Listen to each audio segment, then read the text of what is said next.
The portion of Acharei has 80 pasukim, psukim, and the siman, the mnemonic, is the key coil, and there's a second mnemonic, a second siman, which is idoi. And so the question comes to mind, what is the meaning of 80 psukim? And why is the mnemonic a key and coil? And furthermore, why is there a second mnemonic, idoi? The portion of Acharei in a leap year is read the Shabbos after Pesach. And the days preceding Pesach and the days of Pesach itself, we also read this portion of Acharei. And therefore Acharei has a connection to the holiday of Pesach, as the Shalach Kodesh tells us that every major holiday has a connection to the portion of the week. So what is the connection between Passover and the portion of Acharei?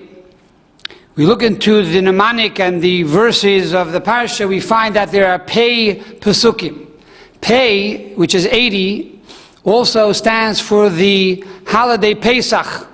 The holiday Pesach starts with the letter Pei.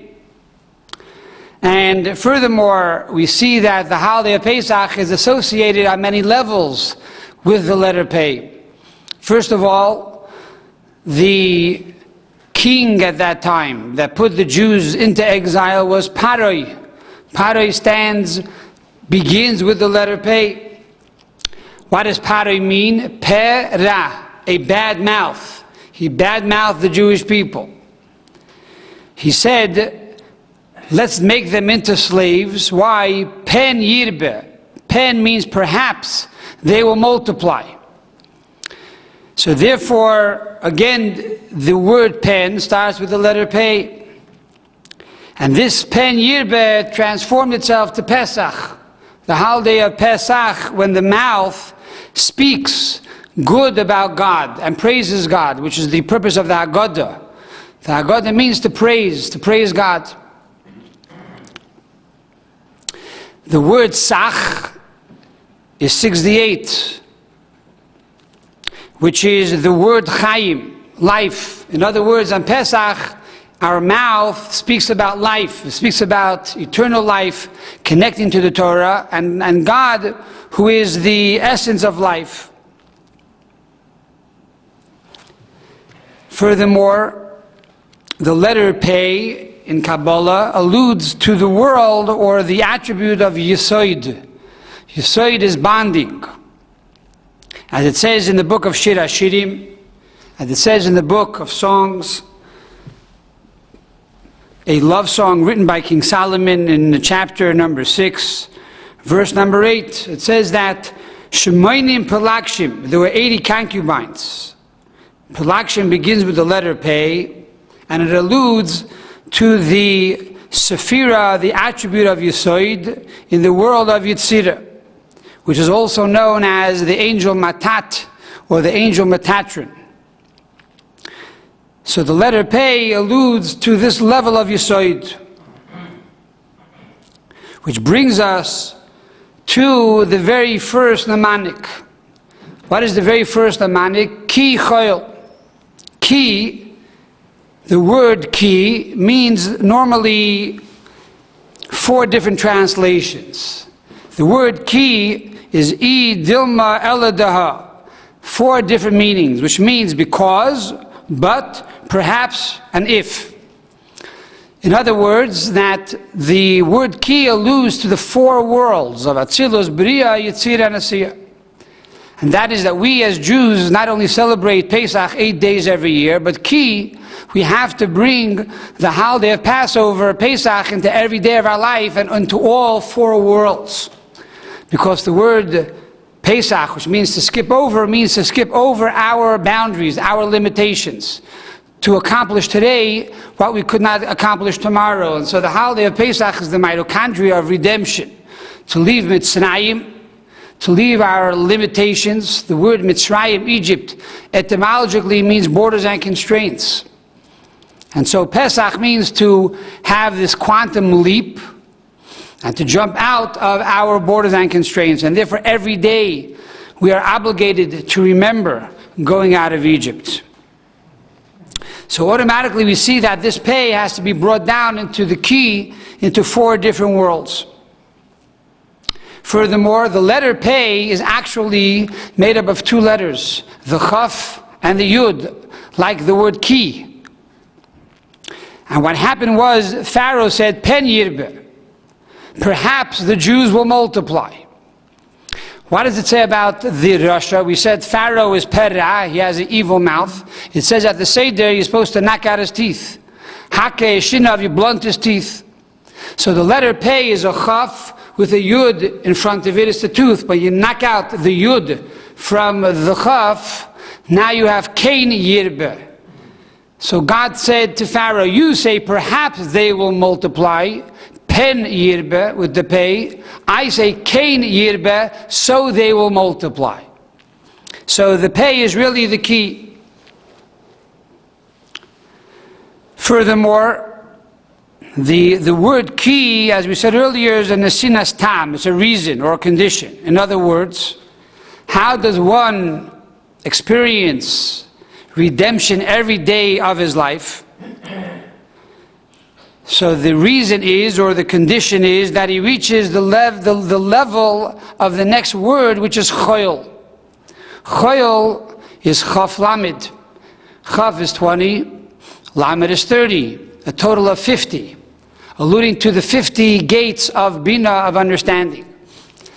And this alludes to Sefirat Omer. Right after we finish the holiday of Pesach, we continue our journey to the holiday of Shavuot by beginning to count already the second night of Pesach, the 49 days of Sfirat Omer. And each day we go higher and higher. As you know, the Jews were in 49 levels of impurity. And as Kabbalah says, if they would have been one more moment in the land of Egypt, they would have been lost forever. So God rescued us. He took us out of Egypt. But the next 49 days, we began a journey of ascending higher and higher and leaving Egypt behind. And on the day of Shavuot, when God gave us the Torah, we reached the 50th level of understanding. So, in other words, how does one experience redemption in their life every day? The answer is ki choil, on the condition that every day you will strive to go higher and higher and to reach the 50 levels of understanding. Another approach to the word choil, which equals 50, choil alludes to the sphira, the attribute of yesod, the attribute of bonding. As we said earlier, the letter pei is also the attribute of yesod. And so too the word choil is the attribute of yesod, the attribute of bonding. Why is choil the attribute of yesod? Says at Tzemach Tzedek that the word choil is made up of chaf and lamed. Chaf is 20, lamed is 30. And this alludes to the first 5 of the attributes of chesed and gevura, tiferes, netzach and hoid. Chesed is kindness, gevura is severity and judgment. Tiferes is mercy. Netzach means victory. Hoid means acknowledgement. But in truth, there are only 3 columns that represent the 10 sfirot. So in other words, Netzach and Hoid is really a repetition of Chesed and Gevura. Netzach is in the same column as kindness, and Hoid is in the same column as Gevura. So Netzach, which is victory, is really an extension of kindness. In other words, it means love. Love and kindness are the same. And Hoid, which is acknowledgement, is also awe or trepidation. It's in the same column as Gevura, which is strength. What's the difference? Why do I need a repetition? So Kabbalah explains that the first 3 sfirot are hidden. Kindness, severity, mercy is a hidden emotion. It's in my heart. Nobody knows what I'm feeling. Netzach, victory, already is a revealed love. I'm expressing my love. And Hoid is a revealed awe. I express my acknowledgement. So therefore, even though it's a total of 50, because each sphera, each attribute is really 10, because each attribute has 10 different degrees. So when you have all these 5 attributes incomplete, you have 50. And of the 50, 20 is revealed and 30 is concealed. And these 5 attributes go into the 6th attribute, which is Yesod. Yesod is bonding. The Yesod is really a funnel that takes these 5 attributes and is able to convey it to the next person, to the receiver or the recipient. So the Yesod is the interface, it's the bridge that bonds the first 5 levels of emotion with Malchus, which is the recipient. So Yesod is represented by the word Choil. This attribute of Yesod, which is bonding, is represented by the word Choil, which is 50, alluding to the previous 5 attributes.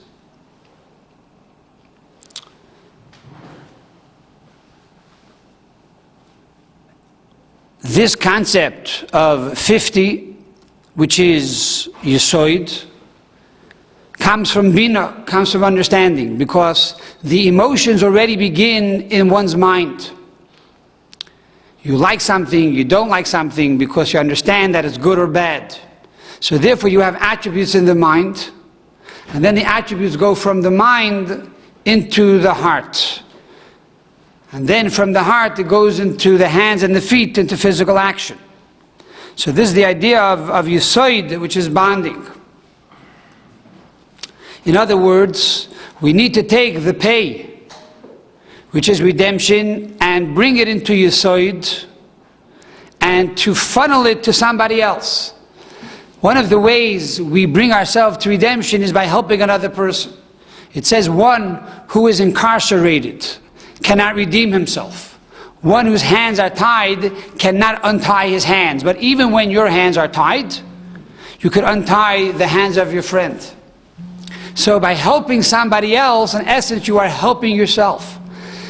How often do we hear a person give an excuse, oh, I can't help him, I have my own problems. Oh, I have so many issues that I have no time to think about his issues. When I get over my own issues, then I'll start to worry about his. But in truth, Torah teaches us the opposite. If you want to get out of your own problems, if you want to rise to a higher location, if you want to ascend and become more godly and more spiritual and leave your borders and constraints, the fastest way to do this is by becoming a funnel, by being a Yesod, and to help another person leave their constraints. By helping the other person, you are truly helping yourself, and that is the way you become redeemed. And this is also the meaning of Idoi, which Idoi was a Navi, a prophet, as we find in Divrei Hayomim, the book of Chronicles, number 2, chapter 12, verse number 15. What is the purpose of a prophet? He's a funnel. A prophet is simply a funnel to convey God's words to other people. So all of this is connected to the portion of the week. In other words, the siman, the mnemonics of this week's Parsha, is connected to the Parsha itself. What is the Parsha? The Parsha is Acharei. Acharei talks about after the death of the 2 sons of Aaron, B'karvasam of Hashem, who came close to God and they died. As the Archaim HaKadosh explains, that they were not wicked people, God forbid, they were tzaddikim, they were truly holy. But the mistake was they came so close to God, they ran without returning. They had no intention of coming back down to earth. And the running, the reason they wanted to get higher and to become more spiritual is something which is very good. And this is something that each one of us should emulate. We should want to become more spiritual. We should want to become more holy. But Number two is we have to realize that after we become more spiritual and more holy, we need to take this holiness and this inspiration and bring it back down to earth. The Rebbe goes on to explain that there are two reasons why a person would want to reach this level of sublime sweetness of the divine. One is simply because he's a Torah scholar, and one studies Torah and sees the beauty of Torah and the knowledge of God, and therefore he wants to bask in this high level of the esoteric levels of Torah constantly, and therefore he wants to escape from this world. So it's a positive reason. And then there's another reason which is found primarily by a businessman who finds himself in a degenerate world, a world of deprivation, and therefore he wants to escape to a sheltered sanctuary of holiness and wants to leave the everyday world.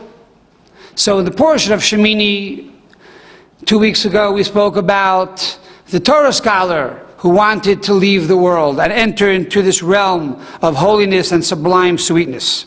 And this week, the portion of Acharei, we talk about the business person who sees the impurities and the promiscuity of the world around him and says, why do I need this? I want to leave. And that is why at the end of the Parshah of Acharei, we talk about prohibitive relations, all of the no-nos in the Torah, things you're not allowed to do. Even though we start off on a very holy level, talking about Yom Kippur and the high priest, who's the holiest Jew, entering into the holiest place on the holiest day of the year. The end of the portion seems to end off on a low note. It's very anticlimactic. But really the message of the Parsha is that even though perhaps you're a business person and you see the imperfections and the darkness in the everyday business world, and therefore you want to escape into a place of constant holiness, says the Torah, no, that's not your job, that's not your objective. After you get inspired, you got to go back and bring that inspiration and bring that light into the everyday world and shine that illumination into the darkness and make that place a bright place. And so we read the portion of Acharei, the days before Pesach and through Pesach and after Pesach, because Pesach, like Yom Kippur, is a very spiritual time. It's a time that we escape the everyday world. It's a holiday of Pesach, when we jump over the houses, a time of dilug, a time of a quantum leap away from nature into a holiday of Nisan, a month of miracles. And therefore we get so excited that we don't want to go back after Pesach into the everyday world. And that is the reason why we have on the final day the Sudas Mashiach, the meal of Mashiach. For the meal of Mashiach serves as this interface to bring us back down into the everyday world, to take this new inspiration of the Agada and the Matzah and the 8 days that we celebrated this holiday, and to be able to bring this spirituality into the everyday world. And this is really the message of the portion of Acharei. Starting off with Yom Kippur on a very high note and then ending on this anticlimactic note to teach us that we really have to end on a high note. How do we end on a high note? By bringing Yom Kippur into the business world. By taking Pesach and bringing Pesach into our everyday life. So the mnemonic of the Sedra, the mnemonic of the Parsha is Pei Psukim, alluding to Pesach, the letter Pei. And then we go on to the first mnemonic, Ki Choyel. How do you do this? How do you bring Pesach into every day of the year?